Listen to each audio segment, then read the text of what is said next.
পক্ষ থেকে হাদিয়া বলেন, তিনি একজনই। কে? মুহাম্মাদুর রাসূলুল্লাহ, আল্লাহর পক্ষ থেকে। আল্লাহ তো সর্বময় অধিকারী, কিন্তু আল্লাহর পক্ষ থেকে সমস্ত মাখলুকাতের জন্য সর্বোচ্চ, সর্বোত্তম, সবচেয়ে বড় নেয়ামত হচ্ছে, রহমত হচ্ছে মুহাম্মাদুর রাসূলুল্লাহ সাল্লাল্লাহু আলাইহি ওয়াসাল্লাম। কেউ যদি বলে যে এই যুগের জন্য, আমাদের জন্য সবচেয়ে বড় নেয়ামত অমক, নবীর নাম না বলে যদি কোনো বড় আলেমের কথা বলে, যদি কোনো পীরের কথা বলে, এটাও রাসূলের শানের খেলাফ হবে। কি বলে দেখে না? সমস্ত সময় থেকে, অর্থাৎ সৃষ্টির আদি থেকে একেবারে জান্নাত পর্যন্ত সব জায়গায় নবী সবচেয়ে বড় নেয়ামত, সবচেয়ে বড় রহমত বলি সুবহানাল্লাহ। ওখান থেকে ধার নিয়ে, ওখান থেকে কিছু অর্জন করে দুনিয়ার একজন সাধারণ উম্মত যদি আপনার দৃষ্টিতে এই যুগের বড় নেয়ামত হয়ে যায়, তাহলে আপনি নবীর ব্যাপারে কত বড় বয়েস দেওয়া দরকার। তিনি সর্বযুগে সর্বোত্তম নেয়ামত বলি সুবহানাল্লাহ। আমরা ফেসবুকে অনেকের এইসব বক্তব্য দেখি, ছবি একটা দিয়া উনি এই যুগের সবচেয়ে বড় নেয়ামত। আজীব তামাশা। তুমি নেয়ামতের কি বুঝো? আল্লাহ বলতেছে সূরা আর রহমানের মধ্যে যে তুমি আমার আর কোন কোন নেয়ামত অস্বীকার করবা। তুমি আমাকে বলো, আল্লাহ যেই নেয়ামতগুলোর কথা বলে বলে জিজ্ঞেস করেছেন আর কোন নেয়ামত অস্বীকার করবা, তার মধ্যে তোমার এই নেয়ামতের নাম আছে? তুমি যারা এত বড় নেয়ামত মনে করো, তার নাম আসেনি? দেখো, কেউ আছে? ফাবিআইয়ি আলাই রাব্বিকুমা তুকাজ্জিবান। এই কথা বলে যে আল্লাহ তোমাকে বারবার প্রশ্ন করেছেন, সেখানে কি তোমার এই যুগের এই শায়েখ ছিল কিনা? তিনি বারবার এটা প্রশ্ন করেছেন যে আমার নবী তোমাকে আমার পক্ষ থেকে যত মেসেজ দিয়েছে, সেই আলোকে তুমি যা আমার পক্ষ থেকে পেয়েছো, এই নিয়ামত তুমি আর অস্বীকার করবা কিনা? সেই দিকে খবর নাই। আল্লাহ বলতেছে আমার নিয়ামত দেখো সাগরের মধ্যে, মারাজাল বাহরাইনি ইয়ালতাকিয়ানে বাইনাহুমা বারযাখুন লা ইয়াবগিয়ান। দুইটা সাগরকে আমি পাশাপাশি প্রবাহিত করে দিয়েছি, একটা সাগর আরেকটা সাগরের সাথে মিশে যায় না, এক সাগরের পানি আরেক সাগরের সাথে মিশে যায় না। বলো এটা নেয়ামত কিনা? এই যুগে একজন বড় মানুষ, অনেক জ্ঞানী মানুষ, এটা দেখে তুমি তাকে সবচেয়ে বড় নেয়ামত মনে করো? এই লোককে বলো যে এই নিয়ামতের রহস্য বলতে পারবে কিনা? কিন্তু সাধারণ উম্মত জানে এটা আল্লাহর কুদরত সুবহানাল্লাহ। তা আমরাই বা কম জ্ঞানী কোন দিকে? কি বলে ডেকে না? তাহলে এই জ্ঞান আমরা কোথায় পেয়েছি? আমাদের আকাবের, আমাদের ওলামাই কেরাম, আমাদের আউলিয়া কেরাম, তারা সব সময় আমাদের সামনে আমাদের নবীকেই বড় করে দেখিয়েছেন বলি সুবহানাল্লাহ। ফলে সেই নবীর উম্মত হিসাবে আল্লাহর নিয়ামতগুলো আমাদের চোখে ধরা পড়তে কোনো অসুবিধা নাই। কিন্তু যারা নবীকে বড় করে দেখে না, তারা আল্লাহর নিয়ামতগুলো দেখে না, তারা শুধু তাদের নেতা, তাদের পীর, তাদের শায়েখকেই বড় দেখে। নাউজুবিল্লাহ। কথা বুঝতেছেন? আমাদের সামনে আমাদের রাহবাররা অনেক বড় মর্যাদা নিয়ে রয়েছেন, কিন্তু আমরা তাদের এত প্রশংসা, এত প্রচার করি না, নবীর প্রচার প্রশংসা ছাড়া। কি বলেন ডেকে না? কিন্তু তারা নবীর কোনো প্রশংসায় নাই, নবীর কোনো প্রচারে নাই, নবীর আগমনের খুশিতে নাই, নবীর জন্মদিনের বিষয় নিয়ে আলোচনা নাই, নবীর জন্ম বৃত্তান্তের আলোচনায় নাই, নবীর নবুয়তের বিষয়ে আলোচনা নাই। তারা শুধুমাত্র তাদের শায়েখের আলোচনা করতে ব্যস্ত থাকে। বলেন, তারা কি সত্যিকার অর্থে নবী প্রেমিক হতে পেরেছে? আমাদের মধ্যে এই নলেজ আছে, কিন্তু আমরা সীমাটা নির্ধারণ করে কথা বলি। আমরা আমাদের রাসূলের মর্যাদার উপরে কাউকে নিতে চাই না। কি বলেন দেখে না? এমন মন্তব্য আমরা করব না যে মন্তব্যের দ্বারা একজন উম্মত নবীর চাইতে বেশি প্রায়োরিটি পেয়ে যায়। নাউজুবিল্লাহ। এটা হচ্ছে আত-তাসিয়াতু ফি তা'দিলিল আহাল্লি ওয়াশ শারব। হালাল এবং হারাম পন্থা অবলম্বন করে খাবার দাবার গ্রহণের সুফল কুফল। আমরা যদি নিজেদের মধ্যে চিন্তা করি, আমাদের জিন্দেগির হালাল হারাম বিষয়গুলো যদি গভীরভাবে চিন্তা করি, তাইলে আমাদের জীবনে বরকত বেশি হবে। কি বলেন ঠিক কিনা? আল্লাহ রাব্বুল আলামিন তার প্রিয় নবীকে সর্বশ্রেষ্ঠ মর্যাদা দিয়ে জমিনে পাঠিয়েছেন। আপনি মানলেও তার মর্যাদা বাড়বে না, কমবে না, আপনি না মানলেও তার মর্যাদা বাড়বেও না, কমবেও না, বরং নবীকে প্রকৃত মর্যাদায় অভিষিক্ত করতে পারলে আপনার আমার মর্যাদা বেড়ে যায় বলে সুবহানাল্লাহ।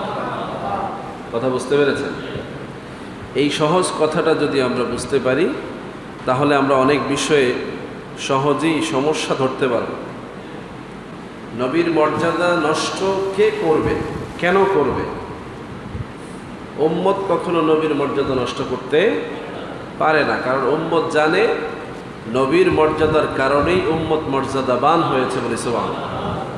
তাহলে উম্মতের চেষ্টা থাকবে সবসময় নবীর মর্যাদা অক্ষুণ্ণ রাখার জন্য, কি বলে ঠিক না? এমন কথা সে তুলবেই না যে কথায় নবীর মর্যাদার উপরে প্রশ্ন আসতে পারে, এমন কথা সে বলবেই না যে কথার সমাধান সে দিতে অক্ষম, তার ধারণার বাইরে। আপনি চিন্তা করে দেখেন, ন্যূনতম আপনি যদি আপনার বাবার যোগ্য সন্তান হন, বাবার ত্রুটি বিচ্ছুতি দেখার পরেও আপনি সম্মানের কারণে, মর্যাদার কারণে, ভালোবাসার কারণে বাবার ত্রুটি বিচ্ছুতি আলোচনা করেন না। আর যার কোনো ত্রুটিই নাই, আপনি খুঁজে তার ত্রুটি বের করলে আপনি কত বড় নালায়েক হতে পারেন, কি বলে দেখে না? আল্লাহ রাব্বুল আলামিন যার ব্যাপারে সুস্পষ্ট ঘোষণা দিয়ে দুনিয়াতে পাঠিয়েছেন, পূর্ববর্তী নবীদের কাছে যেই নবীর মাসুমিয়াতের ব্যাপারে, মর্যাদার ব্যাপারে বারবার মেসেজ দিয়েছেন, সমস্ত মাখলুকাতকে আল্লাহ রাব্বুল আলামিন কায়া দেওয়ার আগে তাদের রূহগুলো যখন সৃষ্টি করেছেন, সেখানেও যেই নবীর মর্যাদা আল্লাহ প্রকাশ করেছেন, এমনকি সমস্ত সৃষ্টিকুলকে আল্লাহ সাজানোর আগে যেই নবীকে সৃষ্টি করে একান্তে নিজে আর তার এই মাহবুবকে নিয়ে তিনি দীর্ঘ সময় অতিবাহিত করেছেন, পরবর্তীকালে তার মাহবুবকে দুনিয়াতে অভিষিক্ত করবার জন্য আসমান জমিন সৃষ্টি থেকে শুরু করে আজকের অবস্থা পর্যন্ত ধারাবাহিকভাবে এই বিশ্ব ব্রহ্মাণ্ড, এই জগৎসমূহ আল্লাহ সাজিয়েছেন, সেই নবীর ব্যাপারে কথা বলতে কত বড় যোগ্যতা লাগে, কি বলেন ঠিক কিনা? ওই নবীর প্রশংসাই করা যায়, ওই নবীর কোনো দিক অ্যানালাইসিস করার মতো যোগ্যতা কোনো মানুষের নাই, কারণ তিনি এত বিশাল সত্তা যার উপরে একমাত্র আল্লাহ। যেই আল্লাহ রাব্বুল আলামিনকে আপনি গবেষণা করে বিবেচনা করে আজও উদ্ধার করতে পারলেন না, সেই আল্লাহ যেই নবীকে আল্লাহ পাওয়ার উসিলা মাধ্যম হিসাবে নির্ধারণ করে দিয়েছেন, তাকে খুঁজে পাওয়াও কি এত সহজ হতে পারে? আমরা সবাই উম্মতের কাতারে আছি, নবীর কারণে আমরা নাজাত পাওয়ার আশা রাখি, কিন্তু সত্যিকার অর্থে নবীকে আমরা পেয়েছি, নবীকে দেখেছি, এরকম যোগ্যতা কয়জনের হয়েছে? কি বলে ঠিক না? নবী এত বড় রহমত আমাদের জন্য যে যে কেউ এখান থেকে নিতে পারবে। রসুল থেকে রহমত পাওয়ার প্রত্যাশা সমস্ত মাখলুকাত করতে পারবে এবং তারা রহমত পাবে। কি মুসলমান, কি অমুসলমান, কি অন্য ধর্মাবলম্বী, কি অন্য মাখলুকাত, কারো জন্য আল্লাহ রসুল থেকে রহমত পাওয়ার পথে কোনো বাধা নাই। এজন্যই তিনি রাহমাতুল লিল আলামিন। আল্লাহ হচ্ছেন রব্বুল আলামিন, আল্লাহ রব্বুল আলামিন, সমস্ত জগৎ সমূহের তিনি অধিপতি, প্রভু, মালিক। আর রসুল হচ্ছেন সমস্ত জগৎ সমূহের জন্য রহমত, মায়া, মোহাব্বত, যত ধরনের নিয়ামত তার গ্যারান্টি বলি সুবহানাল্লাহ। আমাদের দেশে কিছু বেদাতি কথাবার্তা এমন শুনি আমরা, এগুলো যদিও সাধারণভাবে আমরা ধরি না, কিন্তু এগুলো তার তিবের খেলা এবং আদবের খেলা। পৃথিবীতে সবচেয়ে বড় নিয়ামত বলেন, রহমত বলেন, আল্লাহর পক্ষ থেকে হাদিয়া বলেন, তিনি একজনই। কে? মুহাম্মদুর রাসূলুল্লাহ। আল্লাহর পক্ষ থেকে, আল্লাহ তো সর্বময় অধিকারী, কিন্তু আল্লাহর পক্ষ থেকে সমস্ত মাখলুকাতের জন্য সর্বোচ্চ, সর্বোত্তম, সবচাইতে বড় নিয়ামত হচ্ছে, রহমত হচ্ছে মুহাম্মদুর রাসূলুল্লাহ সাল্লাল্লাহু আলাইহি ওয়াসাল্লাম। কেউ যদি বলে যে এই যুগের জন্য, আমাদের জন্য সবচেয়ে বড় নিয়ামত অমক, নবীর নাম না বলে যদি কোনো বড় আলেমের কথা বলে, যদি কোনো পীরের কথা বলে, এটাও রসুলের শানের খেলাফ হবে। কি বলে ডেকে না? সমস্ত সময় থেকে, অর্থাৎ সৃষ্টির আদি থেকে একেবারে জান্নাত পর্যন্ত সব জায়গায় নবী সবচেয়ে বড় নিয়ামত, সবচেয়ে বড় রহমত বলি সুবহানাল্লাহ। ওখান থেকে ধার নিয়ে, ওখান থেকে কিছু অর্জন করে দুনিয়ার একজন সাধারণ উম্মত যদি আপনার দৃষ্টিতে এই যুগের বড় নিয়ামত হয়ে যায়, তাহলে আপনি নবীর ব্যাপারে কত বড় বয়স দেওয়া দরকার। তিনি সর্বযুগে সর্বোত্তম নিয়ামত বলি সুবহানাল্লাহ। আমরা ফেসবুকে অনেকের এইসব বক্তব্য দেখি, ছবি একটা দিয়া উনি এই যুগের সবচেয়ে বড় নিয়ামত। আজিব তামাশা, তুমি নিয়ামতের কি বুঝো? আল্লাহ বলতেছে সূরা আর রহমানের মধ্যে যে তুমি আমার আর কোন কোন নিয়ামত অস্বীকার করবা। তুমি আমাকে বলো, আল্লাহ যেই নিয়ামতগুলোর কথা বলে বলে জিজ্ঞেস করেছেন আর কোন নিয়ামত অস্বীকার করবা, তার মধ্যে তোমার এই নিয়ামতের নাম আছে? তুমি যারা এত বড় নিয়ামত মনে করো, তার নাম আসেনি? দেখো কেউ আছে? ফাবিআইয়ি আলাই রাব্বিকুমা তুকাজ্জিবান, এই কথা বলে যে আল্লাহ তোমাকে বারবার প্রশ্ন করেছেন, সেখানে কি তোমার এই যুগের এই শায়েখ ছিল কিনা?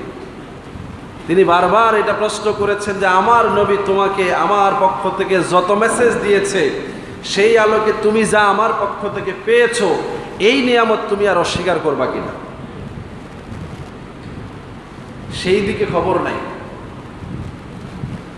আল্লাহ বলতেছে আমার নিয়ামত দেখো সাগরের মধ্যে, মারাজাল বাহরাইনি ইয়ালতাকিয়ানে বাইনাহুমা বারযাখুন লা ইয়াবগিয়ান, দুইটা সাগরকে আমি পাশাপাশি প্রবাহিত করে দিয়েছি, একটা সাগর আরেকটা সাগরের সাথে মিশে যায় না, এক সাগরের পানি আরেক সাগরের সাথে মিশে যায় না। বলো এটা নিয়ামত কিনা? এই যুগে একজন বড় মানুষ, অনেক জ্ঞানী মানুষ, এটা দেখে তুমি তাকে সবচেয়ে বড় নিয়ামত মনে করো? এই লোককে বলো যে এই নিয়ামতের রহস্য বলতে পারবে কিনা? কিন্তু সাধারণ উম্মত জানে এটা আল্লাহর কুদরত সুবহানাল্লাহ। তা আমরাই বা কম জ্ঞানী কোন দিকে? কি বলে ডেকে না? তাহলে এই জ্ঞান আমরা কোথায় পেয়েছি? আমাদের আকাবের, আমাদের ওলামাই কেরাম, আমাদের আউলিয়া কেরাম, তারা সব সময় আমাদের সামনে আমাদের নবীকেই বড় করে দেখিয়েছেন বলি সুবহানাল্লাহ। ফলে সেই নবীর উম্মত হিসাবে আল্লাহর নিয়ামতগুলো আমাদের চোখে ধরা পড়তে কোনো অসুবিধা নাই। কিন্তু যারা নবীকে বড় করে দেখে না, তারা আল্লাহর নিয়ামতগুলো দেখে না, তারা শুধু তাদের নেতা, তাদের পীর, তাদের শায়েখকেই বড় দেখে। নাউজুবিল্লাহ। কথা বুঝতেছেন? আমাদের সামনে আমাদের রাহবাররা অনেক বড় মর্যাদা নিয়ে রয়েছেন, কিন্তু আমরা তাদের এত প্রশংসা, এত প্রচার করি না নবীর প্রচার প্রশংসা ছাড়া। কি বলেন ডেকে না? কিন্তু তারা নবীর কোনো প্রশংসায় নাই, নবীর কোনো প্রচারে নাই, নবীর আগমনের খুশিতে নাই, নবীর জন্মদিনের বিষয় নিয়ে আলোচনা নাই, নবীর জন্ম বৃত্তান্তের আলোচনায় নাই, নবীর নবুয়তের বিষয়ে আলোচনা নাই। তারা শুধুমাত্র তাদের শায়েখের আলোচনা করতে ব্যস্ত থাকে। বলেন তারা কি সত্যিকার অর্থে নবী প্রেমিক হতে পেরেছে? আমাদের মধ্যে এই নলেজ আছে, কিন্তু আমরা সীমাটা নির্ধারণ করে কথা বলি। আমরা আমাদের রাসূলের মর্যাদার উপরে কাউকে নিতে চাই না। কি বলেন দেখে না? এমন মন্তব্য আমরা করব না যে মন্তব্যের দ্বারা একজন উম্মত নবীর চাইতে বেশি প্রায়োরিটি পেয়ে যায়। নাউজুবিল্লাহ।